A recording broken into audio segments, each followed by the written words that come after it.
All right, my name is Richard Beal. I'm the Director of Recovery Services at Tenderloin Housing Clinic, and this is my Thursday 10:30 check-in group. And today we're going to talk about two things. We're going to talk about the disease progression, and we're going to talk about the stage of change. If y'all familiar with both of them, put your hands together. All right. I just want to make sure that y'all with me on this because both of these things are very important when it comes to, recognizing what's going on with you when it comes to substance abuse and mental health as well. It talks about change. I said the stage of change. Change is hard, but it's the resistance to change that makes it hard. I hear me say that all the time. And I'm going to talk about the disease progression. Now, I don't usually do a presentation on the disease progression with people that really don't understand the disease of addiction. But the disease of addiction is what Cunning, baffling, and very, very patient. And so it starts off like this. A lot of people don't recognize it. Experimental. It starts off experimental. Then it goes from experimental. Now, what do I mean by experimental? What do I mean by experimental? You know what I mean? I mean by you start experimenting with different drugs. You start experimenting with, like the alcohol, the weed. Some people go to PCP. Some people huff through a bag. Some people heroin, harder drugs, snorting cocaine, things like that. And then, it goes from experimenting to you get that one where you say, ooh. And then a lot of times you get that one to say, ooh, wee. So that ooh, wee one is the one that you decide what they call their drug of choice. And then once you get that drug of choice, that when you feel that ooh, wee, that euphoria that comes from drug use, that's the one that you choose to use when you start regularly using drugs. And it goes from experimental to recreational. And recreational. What I mean by that? That means when every time you go out, you say you have a barbecue or you have some type of celebration on the holidays, New Year's, whatever holiday it may be, birthdays, whatever holiday or whatever time you want to celebrate something, that's your drug of choice. That's what you go to. That's what you do. You start using recreationally.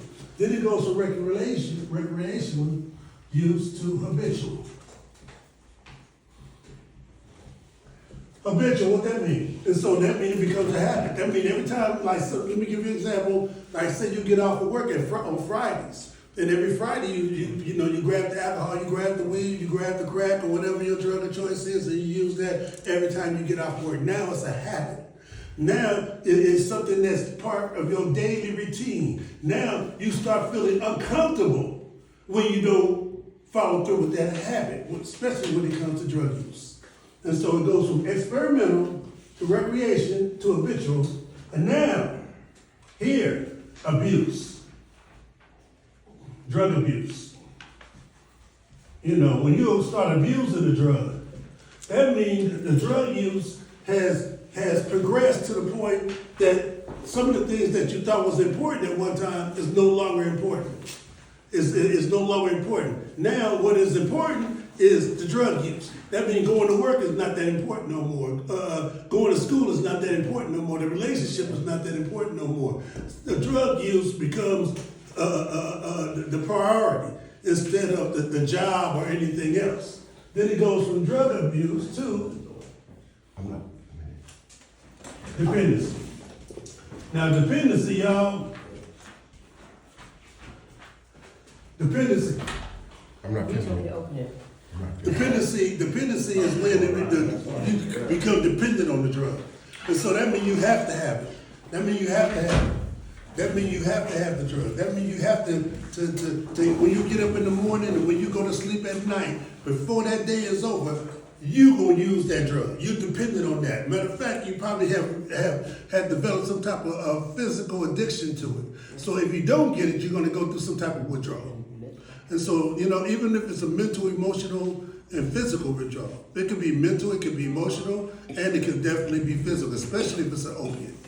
And so that's the disease progression, y'all. Experimental, start experimenting. When you get that ooh-wee feeling, when you get that drug, make a decision on your drug of choice, then you go to the recreational, then you go to the habitual, then you go to the drug abuse, then finally dependency. That's called the disease of progression. I just want to make sure that y'all understand how the disease progresses, and if you don't do anything about it, the end of it is always jails, institutions, and death. Thank y'all for letting me walk through the disease of progression. Amen.